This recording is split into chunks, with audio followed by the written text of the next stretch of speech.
Welcome to the Fairest Love Podcast. Here we explore spiritual insights and practical strategies to help you cultivate a family life rooted in beautiful, self-giving love. Join us as we invite experts to share uplifting perspectives and actionable advice for navigating the joys and challenges of modern family dynamics.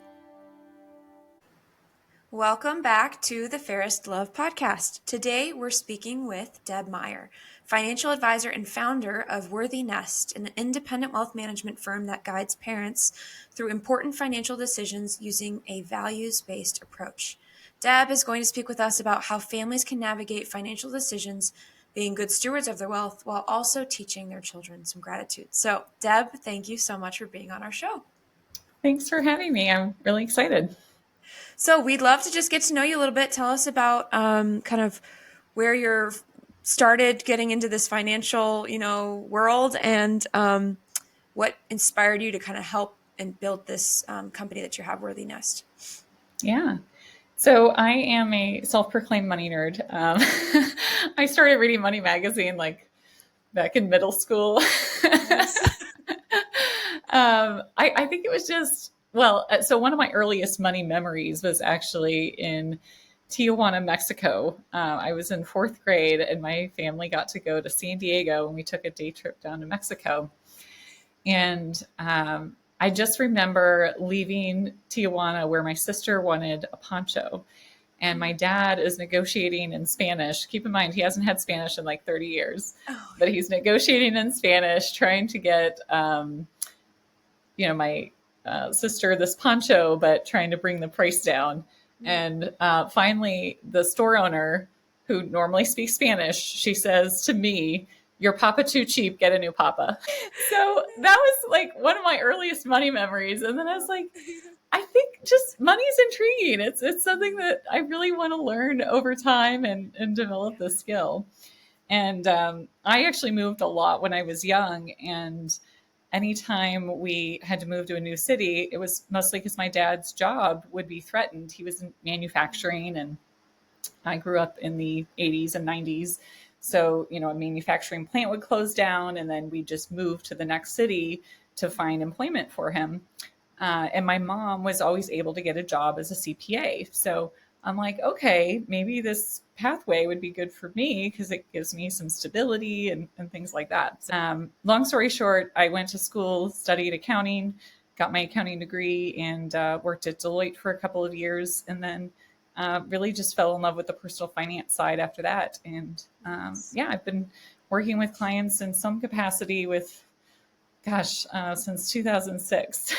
Wow. So almost 20 years of financial advisory work. And it's really rewarding. I just love, I'm a mom myself, so just love helping other parents really navigate family finances and toward a better future for their families. And let's just take a little look into that with the parent or the families that you work with, or even within your past work too. Sure. What are some things that you notice about families in regards to their finances and like how they can become good stewards of those finances, how they have become through your advice or through, sure, whatever, and how they can, how they've kind of grown through that process? Because I think money is, it's it can be a great thing and then it can be a not so great thing. So I guess it just depends. So yeah, go ahead and tell us a little bit about that. Yeah, I think for a lot of people, depending on how they grew up, it can have a big impact on their lives as adults, right? If they had good models of behavior in their parents for prudent money management and being generous and being good stewards, it's obviously easier to follow a pathway that's already been set before you, right? But for a lot of families, they didn't necessarily, or a lot of parents don't necessarily have that growing up. And it's really about coming together. I work with a lot of married couples, so coming together, even depending on some very different circumstances, and just trying to find that united front of what you guys value together as parents and how much stewardship really does play into the decisions that you're making. And I think a lot of people get mixed up with generosity and stewardship because they are two different things. Generosity is really more about giving. It's about finding that sense of looking beyond yourself, but really helping those people in need that typically comes in the form of financial assistance. But with stewardship, you're looking at it as, hey, God owns it all. And I'm just here to be a manager of the resources that he's entrusted to me. So understanding that nuance and difference is a really crucial piece to really embracing what your God-given calling is. And that's, again, to be more of a steward, not just being on that generous side where you're focused solely on charitable giving. So when I'm working with clients, a lot of what our initial planning conversations surround is finding out what some of those core values are. And typically they might be different for the spouses, but finding at least one or two shared values and really honing in on that as a framework for the financial decisions that you're making. So when you're looking at it from a budgeting perspective, if generosity or stewardship is a core value, that's going to look different in your budget versus some other family that's like, hey, adventure is top value for us. They're going to be spending on more adventurous experiences, right? But for someone who's stewardship or charitably minded, they're going to be focused more on that giving aspect and maybe even saving more for future events rather than just spending it in the moment here and now. So I do think examining the values is a really important distinction, regardless of whether you work with an advisor or not, but just understanding what those values are is a great first step to acknowledging whether stewardship's really an important piece for you or not. Yeah, that's a great point too, because I love how you said that you basically would talk to each family, each parents, and discern that, because some families might not have the capacity to be able to be, let's say, as generous or whatever as another family. And so you have to discern that too. And just because you can't doesn't mean that you aren't generous in what you can give. So when looking at when you have your parents or anyone, just when you're considering families, how can parents, let's say they have a pretty good understanding of finances and all that stuff, how can they kind of instill that mentality within their children without burdening their children with this idea of like, here's our finances, and just giving them the opportunities to learn those skills? How would you suggest that they go about doing that? Yeah, I think it's an important question. And again, it starts with modeling, right? If you were growing up in that environment where it was modeled to you, it's a lot easier to get that. So just understanding any decision that you're making, your kids are going to see that reflected in the day-to-day living. So like for our family, stewardship is a big deal. Generosity is a big core value of mine. And when I'm trying to teach that to our younger sons, it's really finding teachable moments throughout those kind of everyday conversations with our kids. So when they get money from a birthday or some other gift, figuring out, okay, what are we going to do with that money? Do we want to spend it all? Do we want to save it? Do we want to put it towards a charitable cause? Do we want to do a little of all three? And also understanding that like each child is going to be naturally inclined in a different way towards money. So my oldest, for example, he's very inclined to spend. As soon as he gets the money, he just wants to spend it. My middle son loves saving. My youngest son loves giving. So I have like one in each bucket that that's their natural propensity. And recognizing that in them and kind of seeing, okay, well, I mean, I just have an example of like my youngest. I remember last year we went to his cousin's birthday party and I had gotten her a card and put some cash in the card. And then he's like, oh, Mom, I want to give cash. He took it out of his piggy bank and really wanted to give her extra money. I'm like, oh, honey, it's okay. This is the thing adults do for, she's my niece. And, but it was just, it was such a sweet spirit behind it. So again, understanding that each kid is going to be different perhaps, and I'm not saying every family is going to have 3 kids of all different propensities, but the degree to which they're open to those conversations is also going to vary. So with my oldest, I don't think I've ever gotten him to like freely give to a charitable cause without me being like, this is what you have to do. And that's, it's just, he's wired that way, and I'm trying to kind of sway him, but at the same time, I have to pick my battles as a parent. And sometimes I'm like, well, I would rather focus on the fact that he's 15, has his learner's permit. There's other things that go along with raising a teenager, that I have to focus more on those things than on whether he's donating to charity or not with his earnings. So again, just understanding your child's behavior and natural tendencies, and then really gearing towards those tendencies to responsible management, whatever that looks like. So with my oldest, we actually required him, as soon as we moved back here to Missouri, we were like, hey, you're 15, you can look for a job. And luckily he got a part-time job. So we don't have as many fights about money, because I'm like, hey, you have your own spending money. He gets about $200 a week, or not a week, every other week, which is really great for a 15-year-old. So I'm like, all right, let's find a workable solution where he's encouraged to responsibly manage it while he's here at home, while we're still, having that presence and oversight for his account.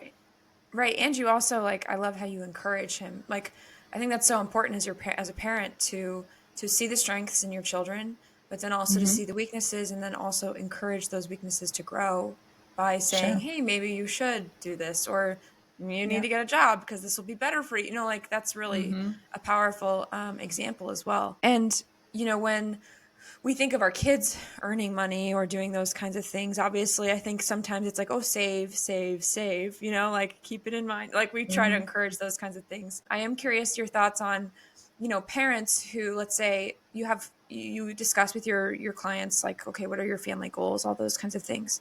How can our parents balance that, like, that trade of saving for things, but then also balance kind of, the generosity or giving. It doesn't have to be necessarily to, let's say, all these X number of charities, but like giving, let's say, giving could also be, having people over for dinner or things like that. Like, how can parents balance that kind of distant future of saving with the current now of how can we be generous?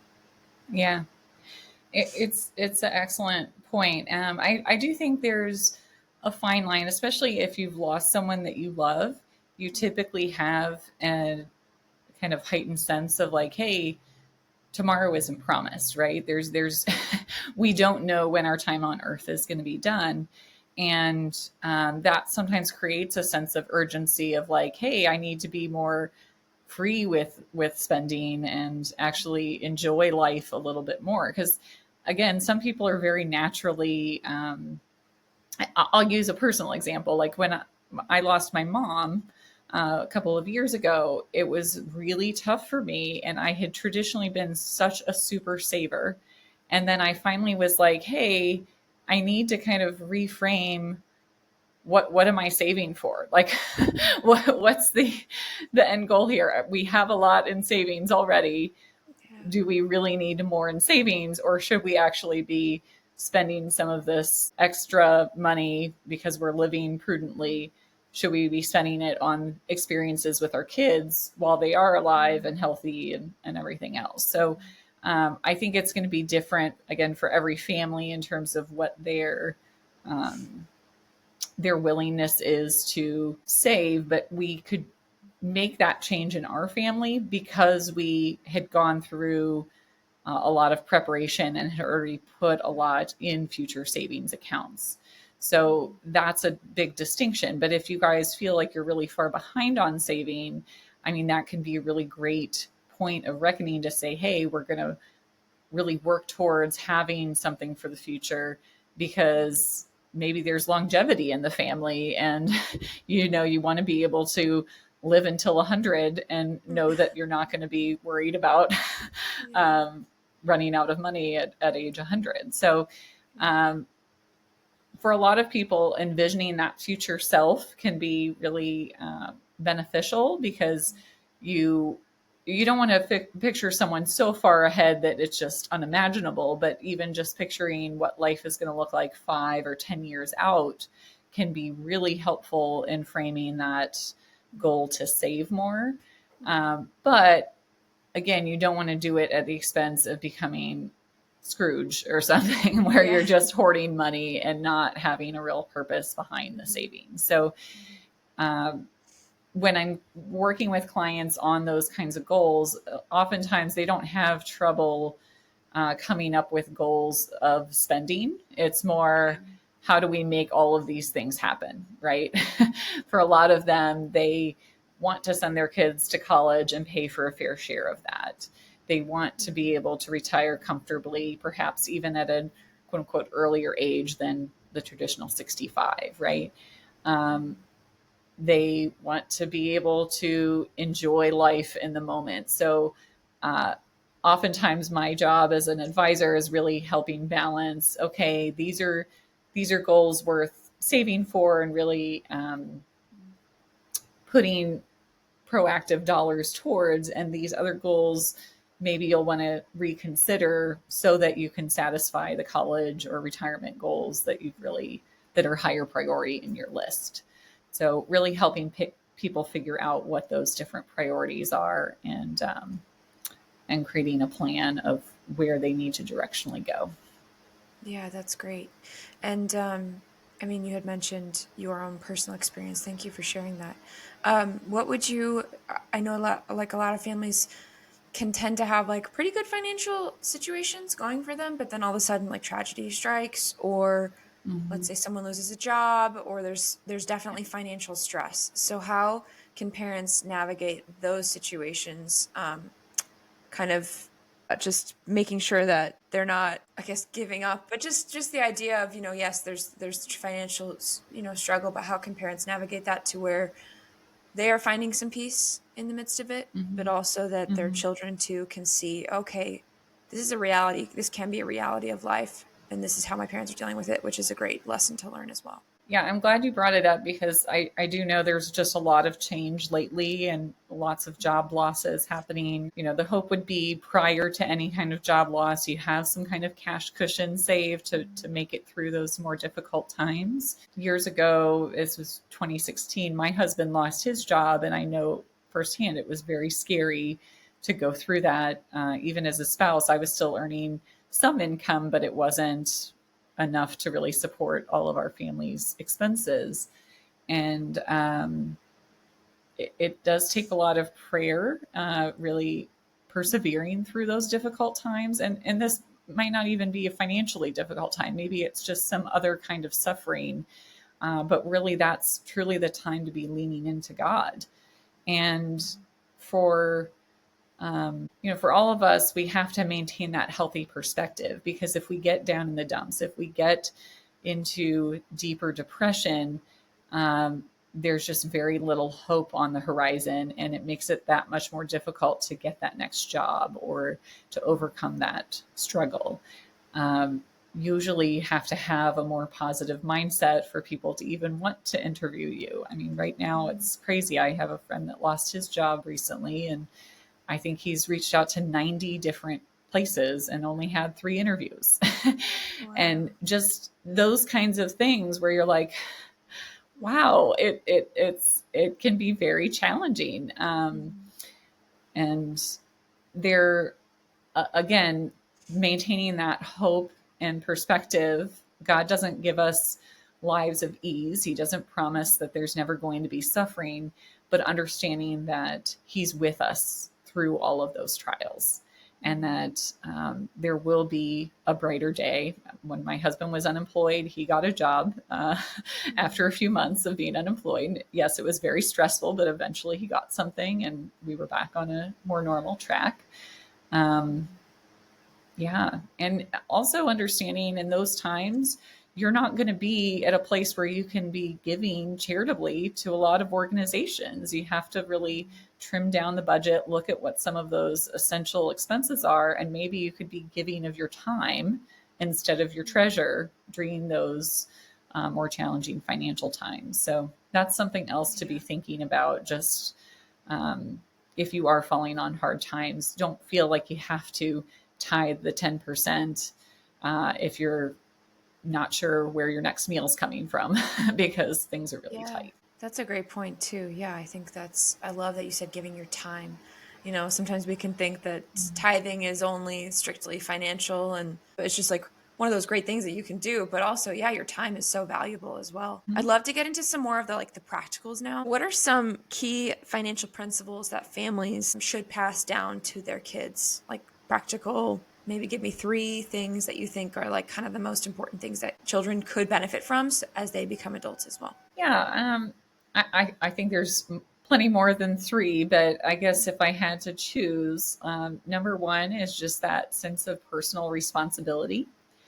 For a lot of people, and I don't know about you, but I've read Millionaire Next Door and The Next Millionaire Next Door, which my friend Dr. Sarah Flaw co-authored with her father, Thomas Stanley. A lot of those studies indicate that relying on parental assistance, especially as young adults, tends to become a pattern, and it becomes that much harder to break, as you get older. So that's something, again, we really try to instill in our kids, is that sense of personal responsibility. Even if we have financial resources to give, we're still trying to get those positive money habits in our kids at a young age. My kids know how to do 20% tips at restaurants.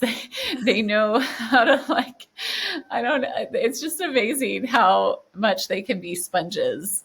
And we probably have way more money conversations than any other family, but but it's exciting when they can soak that up. And if you just think about kids just in general, they really are sponges. I mean, I think I heard some stat of if kids learn multiple languages at a young age, I mean, they can be, I've met some kids that are trilingual at age 8. And I'm like, oh my gosh, how is that possible? But it really does come true. So understanding that financial responsibility is a key component, and really figuring that out in tangible ways, even from a young age. So with super young kids, helping them count coins, understanding the value of a penny versus a nickel or a dime or a quarter, just getting them used to what those things mean. And I know we're going into more of a cashless society, but I still think it teaches the idea of there's a tangible thing here. This is worth a certain dollar amount, and many of these pennies have to equal the quarter. And just I can't accentuate enough how even kids as young as 4 or 5 years old can pick up some of these concepts on personal finance. So that's one, is that personal responsibility. I think the other is stewardship, as we talked about earlier, just understanding that it's God's, and God is entrusting this to us as a gift. So we need to steward it wisely. And that doesn't mean excessively spending. It doesn't mean excessively saving. It's kind of following that middle path of prudence, really deciphering that, hey, there are people with needs. And yes, we want to give to charitable needs, but even within the savings side, we can be investing in alignment with our values as well. So figuring out solutions on the investing side that have a faith-based component to them, where they're really trying to embrace positive social change. Those are some other kinds of key concepts we can introduce even from a young age around stewardship and investing. My 12-year-old and 15-year-old both have some Coverdell accounts I opened a long time ago, and I let them invest a small portion of those accounts in some stocks, let them research and pick the stocks. Yeah. That was a cool teaching tool to get them more interested in investing. And sure enough, like they're asking on a, well, the older one, he has access to see it himself, but the younger, my 12-year-old, he checks in and says, "Hey mom, can we take a look and see how the stocks are doing?" Just even having that conversation about stewardship and why we take the amount that's saved and actually invest it for longer term goals. I would say that's number 2. And then 3, if I had to put it in place, I would say also learn to have fun with money sometimes. Yeah. I don't think we don't want people or our kids to be too bogged down with financial concepts where like they're so hyper aware of what everything costs that they don't learn to have fun with money sometimes or figure out ways to spend it in a cool experiential way. I guess tied to that though is the idea of experiences being more important than tangible items, because there are a lot of studies around happiness as it relates to finances, and the experiences definitely have a higher level of satisfaction than just tangible items once you get to a certain level. So that's something we instill a lot in our family and many of my clients, where we're saying, hey, let's figure out if we have a couple $100 to spend at Christmas time, are we going to spend it on a new toy or are we going to spend it on a family experience? And we almost always choose that family experience. I love that. Yeah. And I think of somewhere I heard where it's like you have 3 gifts. Like one is like an experience for Christmas, kind of. One is an experience, one's a learning thing, like a book or something. And then the other is, okay, something that you might have wanted, like it's emphasizing the experience is over. And I love how you mentioned just even saying kids are so absorbent of ideas from such a young age. And I remember growing up and there was a doll or whatever, something that I loved. And we found out that like the company was just supporting like not the greatest organizations. And so my mom sat me down and had the conversation of saying, hey, so we don't support this. So we're going to take a break from buying this product from this point on. And like, it was a really cool experience to know, like, okay, wait, our money does matter. Like even as a kid, my money does matter. I can still make a difference as a 7-year-old by saying, I don't want to support this, or I do want to support this. And I love that you also have that with your own sons, and like giving them the opportunity to see where they can do the research. Also very cool experience. What is, like, just to kind of round out the conversation, what is one financial piece of advice, wisdom that you can share with parents that kind of could help them in any way? It could be anything you want. What's the first thing that comes to your mind? Yeah, I think I would just share, regardless of what's happened in the past, if you've made financial mistakes in the past, it doesn't really matter. It's what you do in the future. There's always a fresh start and possibility. So I'd encourage you to use today, the day you're listening to this podcast, to be that kind of fresh start. And if you have the right mindset about making changes, it really, that's half the battle, or more than half the battle, to be honest. Just having that abundance mindset that change is possible, and that whatever station you happen to be in today isn't permanent. It is changeable. So that's my encouragement. Great. Thank you. Thanks so much, Deb. And can you let us know how our followers can either find your services for Worthy Nest or, learn more? I know you have a couple other things that you're doing. So can you share with our audience what you do? Sure. So my website, Worthy Nest, WORTHYNEST.com, is the main hub. And then I do have Beyond Budgets podcast. So feel free to listen to that if you want to dig even more into finances. We have a mix of solo and interview episodes. And I guess on social media, I am also pretty active on LinkedIn, Deb Meyer, CPA, CFP. Nice. So yeah, any of those avenues would be great. Perfect. We'll put that in the show notes. So awesome. Thank you so much again for being on our show and kind of sharing this look at finances and gratitude and all those things. We really appreciate you being on our show. Thank you so much for having me, Mary Grace. Thanks for listening to this episode of the Fairest Love Podcast. In 2025, we are continuing to share the beautiful devotion to Mary, Mother of Fairest Love, while providing practical tools and advice for parents, couples, and families. You can help us with this mission by sharing this episode with a friend, subscribing to the podcast, or leaving a review. To learn more, visit us at fairestlovefamilyproject.org.